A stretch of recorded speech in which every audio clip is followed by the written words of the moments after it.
Halo guys, selamat datang di channel Jadul Series, channel yang menceritakan tentang drama dan film jadul. Sebelum kalian menonton videonya, pastikan dulu kalian sudah subscribe dan nyalakan loncengnya.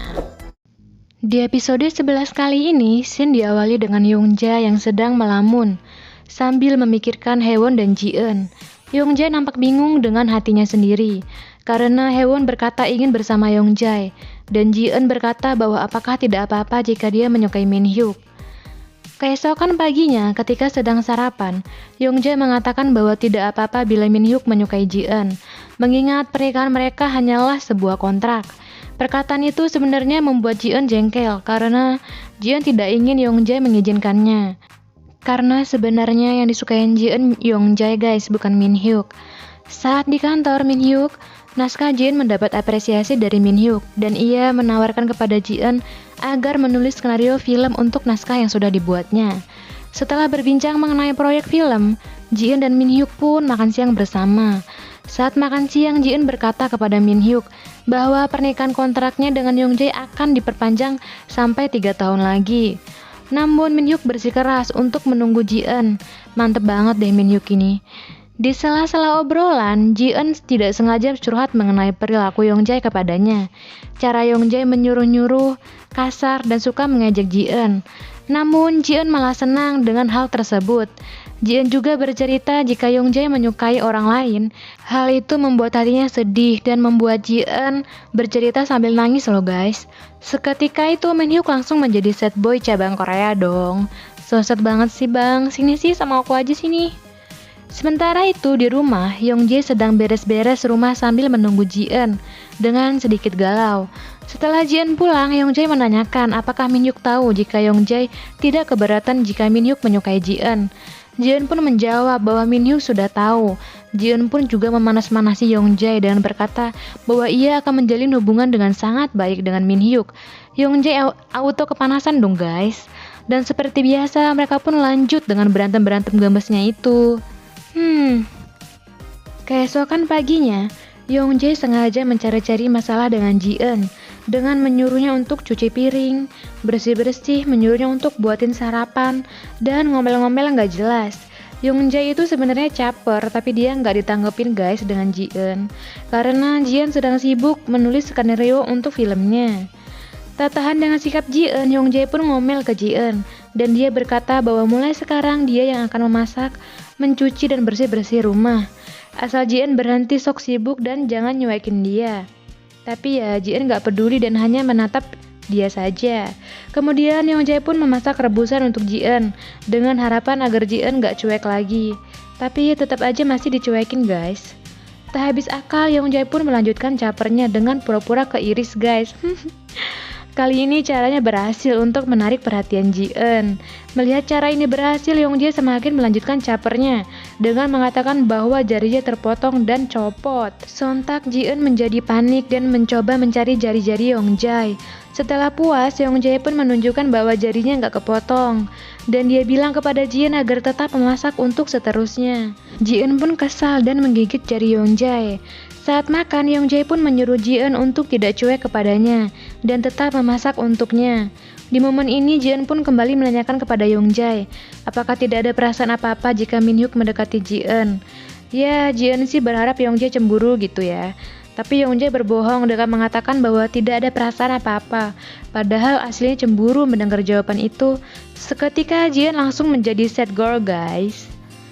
Scene berlanjut di toko pakaian milik Haewon. Di sana Yongjae dan Haewon mengobrol tentang status pernikahan Yongjae yang akan berakhir selama 3 tahun. Haewon membujuk Yongjae agar mempercepatnya. Taulah ya maksudnya. Intinya Haewon membujuk Yongjae agar menceraikan Ji-eun dengan mengatakan bahwa perpisahan dengan Ji-eun adalah jalan yang terbaik bagi Yongjae dan juga Ji-eun. Di sana Yongjae enggan untuk berjanji dan ia menanyakan kepada Haewon apakah Haewon bermaksud menggantikan posisi Ji-eun. Setelah itu Haewon bertanya kepada Yongjae apakah ia mau berjanji kepadanya untuk tidak menyukai Ji-eun sampai waktu 3 tahun terlewati. Yongjae pun berjanji. Boya banget gak sih Yongjae ini? Scene berpindah kepada Ji-eun yang menerima telepon dari nenek Yongjae. Nenek Yongjae menyuruh Ji-eun untuk datang ke rumahnya nanti malam. Sesampainya di rumah nenek Yongjae, Ji-eun pun sedikit terkejut melihat ada Haewon juga di sana. Ji-eun agak sedikit iri karena Haewon disambut dengan ramah oleh keluarga Yongjae. Setelah itu, Haewon dan Ji-eun pun terlihat sedang makan di sebuah restoran berdua. Haewon mengatakan kepada Ji-eun jika Yongjae ingin menjaga Haewon dan dia bersedia untuk menunggunya sampai batas waktu 3 tahun. Intinya, Haewon ingin mengatakan kepada Ji-eun bahwa Yongjae memilih untuk bersama Haewon kelak. Kasihan Ji-eun.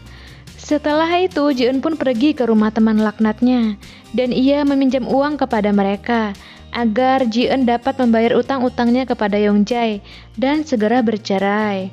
Setibanya di rumah, Ji-eun berkata kepada Yongjae bahwa dia baru saja pulang dari rumah nenek. Setelah itu, mereka makan malam bersama. Menyadari ada gelagat yang aneh dari Ji-eun, Yongjae pun kepo dan bertanya, apakah terjadi sesuatu di rumah nenek? Ji-eun pun mengatakan tidak terjadi apa-apa dan ia juga berkata bahwa mulai sekarang Ji-eun tidak mempermasalahkan akan dipanggil apa saja oleh Yongjae. Hal ini membuat Yongjae heran karena tidak biasanya Ji-eun seperti ini. Keesokan harinya, Ji-eun menuruti apapun yang diminta oleh Yongjae, seperti mengambil air minum, mengepel lantai, dan juga bernyanyi 3 beruang tanpa ada bantahan sekalipun. Hal ini malah membuat Yongjae jengkel setengah mati, dan justru marah karena tidak biasanya Ji-eun menjadi penurut. Ji-eun pun mengatakan bahwa ia akan menuruti apa yang Yongjae minta, karena sebentar lagi mereka sudah tidak tinggal bersama. Namun tiba-tiba saja Yongjae melihat bahwa cincin di jari Ji-eun tidak ada. Dia pun langsung mengira bahwa Ji-eun menjadi baik karena Ji-eun takut Yongjae marah karena cincinnya hilang. Yongjae hanya sedikit mengomel dan malah membuat gambar cincin di jari Ji-eun. So sweet banget deh pokoknya. Scene berpindah di kantor Min Hyuk. Seseorang di kantor itu memberitahu Min Hyuk bahwa ada yang tidak beres dengan pernikahan Yongjae. Orang itu pun menyarankan agar segera mengambil langkah sebelum orang-orang tahu mengenai pernikahan Yongjae. Kembali lagi di rumah, akhirnya Ji-eun berhasil menyelesaikan naskahnya dan ia pun menyerahkannya kepada Min Hyuk. Naskah tersebut dinilai bagus oleh Min Hyuk dan Min Hyuk pun mengajak Ji-eun untuk merayakan keberhasilannya. Ya, padahal di rumah Yongjae sudah menyiapkan dekorasi untuk menyambut kepulangan Ji-eun. Malah dia makan sama Min Hyuk. Kembali lagi kepada Min Hyuk dan juga Ji-eun. Saat makan, Min Hyuk mengatakan kepada Ji-eun bahwa dia sedih karena tidak bisa menjadi orang yang tepat di hati Ji-eun. Ji-eun yang mendengar hal itu pun menghibur Min Hyuk dengan mengatakan bahwa dia sekarang sedikit menyukai Min Hyuk. Mendengar hal itu, Min Hyuk pun berkata kepada Ji-eun, apakah dia sudah boleh berharap?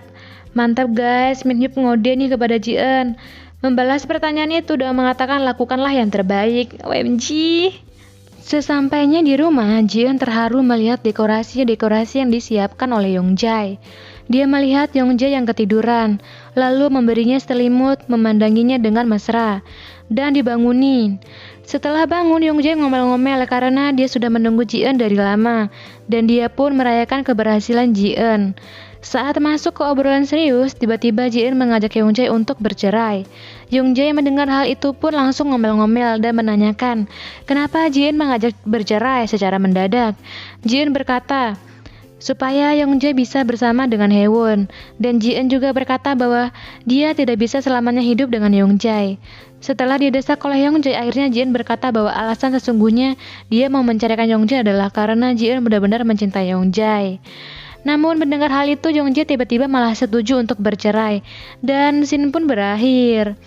Oke guys, thank you untuk yang sudah nonton. Jangan lupa untuk like, komen, dan juga subscribe-nya. Bye-bye.